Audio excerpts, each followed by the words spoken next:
এখন আমি যাচ্ছি গ্রোসারি শপে। যারা মালয়েশিয়াতে গ্রোসারি শপগুলো দেখতে কেমন হয় এবং এখান থেকে কিভাবে খাবার-দাবার কিনতে হয় বা কোনো কিছু কিনতে হয়, বাজার করতে হয়, এই ব্যাপারগুলো নিয়ে ইন্টারেস্টেড তারা এই ভিডিওর সাথে কানেক্টেড থাকতে পারেন। আমি এখন যাচ্ছি আমার বাসার কাছেই একটা গ্রোসারি শপে। এই গ্রোসারি শপ থেকে বাজার কিভাবে করতে হয়, কোন জিনিসের দাম কেমন, এই ব্যাপারগুলো নিয়ে যারা ইন্টারেস্টেড, স্পেশালি মালয়েশিয়াতে যারা আসার চিন্তা করতেছেন, তারা গ্রোসারি শপে কিভাবে যাবেন এবং কি জিনিস কিভাবে কিনবেন, দাম কেমন ইত্যাদি সমস্ত কিছু এই ভিডিওতে দেখানোর চেষ্টা করব। যারা এই ব্যাপারগুলো নিয়ে ইন্টারেস্টেড তারা এই ভিডিওর সাথে কানেক্টেড থাকতে পারেন।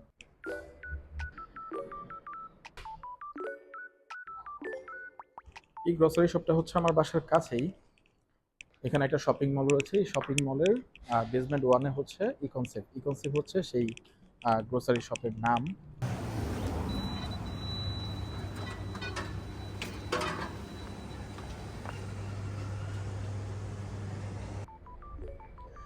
এটা হচ্ছে সেই সাউথ সিটি প্লাজা। এর পাশেই দেখেন ইকনসেপ্ট লেখা আছে। ইকনসেপ্টটা হচ্ছে গ্রোসারি শপ, যেটা এই প্লাজাটার বেসমেন্ট ওয়ানে অবস্থিত। এগুলো হচ্ছে আরো কন্ডোমিনিয়াম।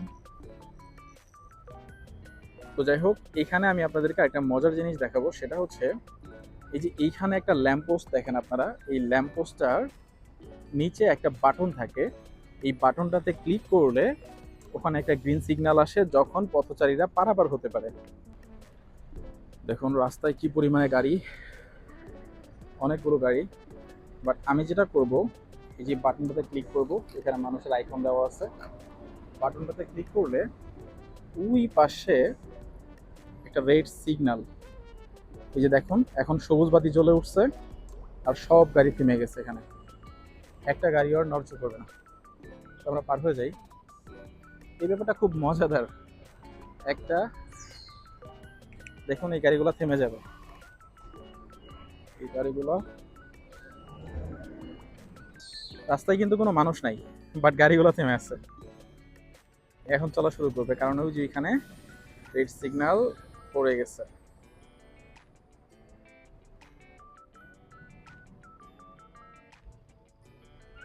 আমি এখন দাঁড়িয়ে আছি সাউথ সিটি প্লাজার সামনে। সাউথ সিটির ভিতরে যাব এবং আপনাদেরকে ই কনসেপ্ট, যেটা হচ্ছে গ্রোসারি শপ দেখাতে নিয়ে এসেছি, সেটা দেখাবো।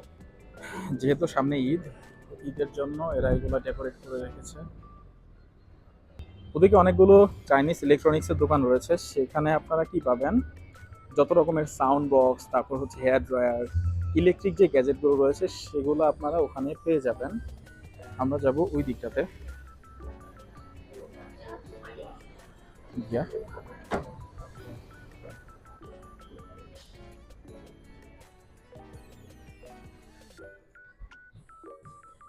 আমাদের এখান থেকে ট্রলি কালেক্ট করতে হবে।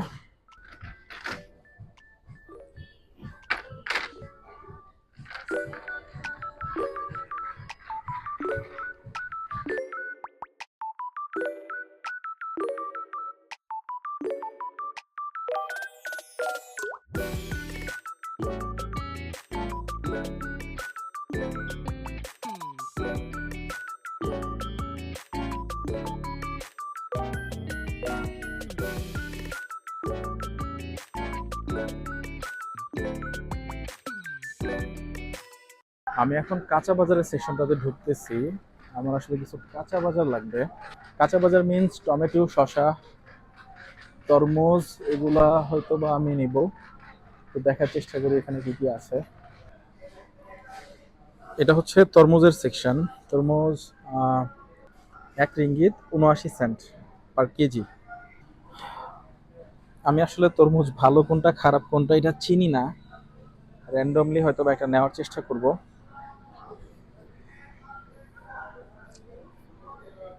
যদিও আজকে টমেটোগুলো খুব একটা সুবিধার মনে হচ্ছে না, বাট আমাকে কিছু নিতে হবে।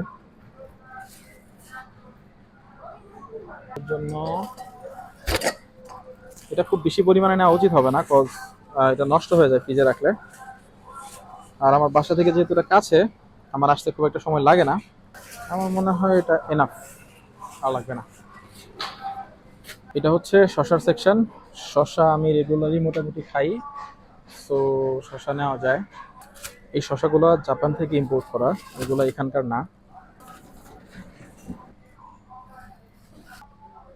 এগুলো হচ্ছে পেঁয়াজ, যেগুলো 1 টাকা 69 সেন্ট করে। এগুলো অনেকটা ইন্ডিয়ান পেঁয়াজের মতো, একটু সাইজে বড়। আমি যদি নর্মালটা দেখাই, এগুলো হচ্ছে আলু। 1 টাকা 49 সেন্ট দেখাচ্ছে, বাট আলুগুলো খুব বেশি সুবিধার না। একে তো হচ্ছে এগুলা সিদ্ধ করলে, আমাদের দেশে পেঁপে সিদ্ধ করলে যেরকম হয় অনেকটা ওরকম হয়ে যায়, তার উপর দিয়ে যেগুলা গাছ গজিয়ে গিয়েছে, তার মানে এটা বেশ কয়েকদিন আগের আলু। বাট কিছু করার নাই, আমার যেহেতু নিতে হবে আমি অল্প পরিমাণে নিব। এটা হচ্ছে মশলার সেকশন, এখানে মোটামুটি সবকিছুই আছে। আমার একটু জিরা লাগবে, আমি জিরা নিব। আমি জানি না জিরার দাম কম না বেশি। এটা হচ্ছে 2 টাকা 39 সেন্ট পার 100 গ্রাম।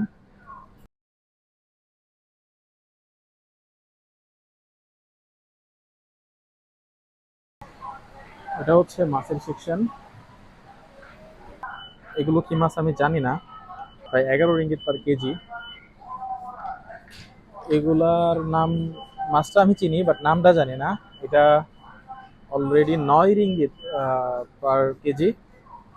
এইটা যদি ভুল না করি রুই মাছ, যেটার অবস্থা খুব একটা ভালো মনে হচ্ছে না। এটাও 10 রিঙ্গিত পার কেজি। এটা হচ্ছে লাল কালার তেলাপিয়া মাছের মতো কিছু একটা, মেবি এটা ভালো অথবা খারাপ আমি জানি না। এখানে মাংস আছে, যারা মাংস কিনতে চায় তারা এখান থেকে এসে মাংস কিনে। এখানে গরু মাংসের দাম কিছুটা কম, বাট আমি জানি না এগুলো ভালো কিনা। যেমন এটা দেখাচ্ছে 13 রিঙ্গিত পার কেজি, যেটা অলরেডি ফ্রোজেন। এগুলো ভালো কিনা তাও জানি না।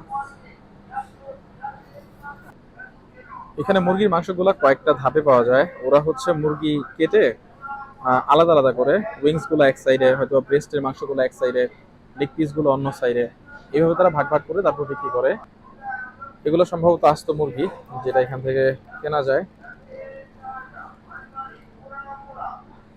আমার মোটামুটি বাজার করা শেষ, এখন এগুলোকে ওজন করতে হবে।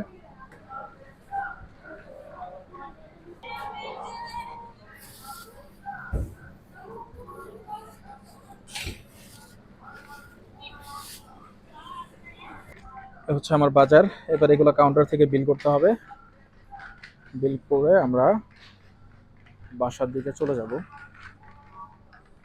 যেখানে বেশ কয়েকটা কাউন্টার রয়েছে, এই কাউন্টারগুলোতে এগুলো দিলে ওরা বিল করে দেয়। তারপর এটা পেমেন্ট ডান করলে আমরা চলে যাব। যদিও আমার আরো বেশ কিছু বাজার বাকি রয়েছে, যেগুলো আমি এখানে পাবো না সম্ভবত, ওগুলো বাহির থেকে কালেক্ট করতে হবে। কাউন্টারগুলো সব বন্ধ আছে, এটা খোলা আছে।